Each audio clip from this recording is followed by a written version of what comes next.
Ikot tayo dito. Punta tayo sa may kambing. Dito sila nagluluto. Mamaya dito kami magluluto ng hapunan. Yung kaldirong malaki na may bigas na ewan ko kung anong nilalagay, na may manok. Dito nila nilunod. Yan, paglabas dyan, luto na. Tingnan natin yung mga kambing. Ito yung sinasabi ko na maliliit na kulay green. The dates. Ito mga kambing. Ayan, ang laki. Meron ng anak yung kambing dito. Isa. Ayan, may anak na yun dyan. Ayan. Ayan. Ito, yung maliliit din. Yung variety niya maliliit na kulay green na bilog.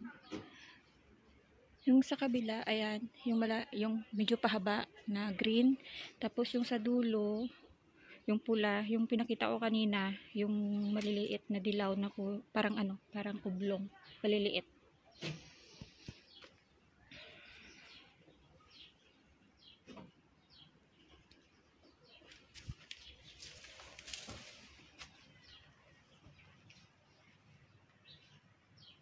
Ang ganda-ganda tingnan ng mga dates dito.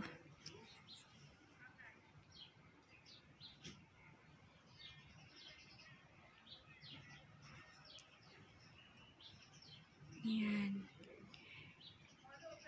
Nagbabay muna guys. Kasi magluluto na kami ng hapunan. Kasi dito mamaya sila kakain lahat.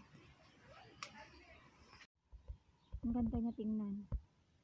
Siguro mga 2 months na lang ma-harvest na rin mga ito. Hindi ko pwedeng makunan doon sa dulo kasi nandun silang lahat nag-iinom ng tsaa. Kaya dito ako nagtago. Tingnan nyo guys, iba yung kulay ng ng dates.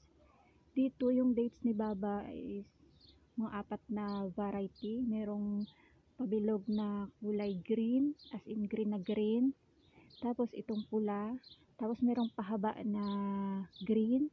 May pahaba na dilaw na maliliit. Yan,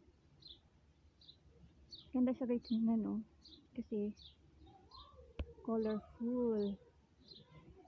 Kahit hilaw kinakain nila tong kulay pula.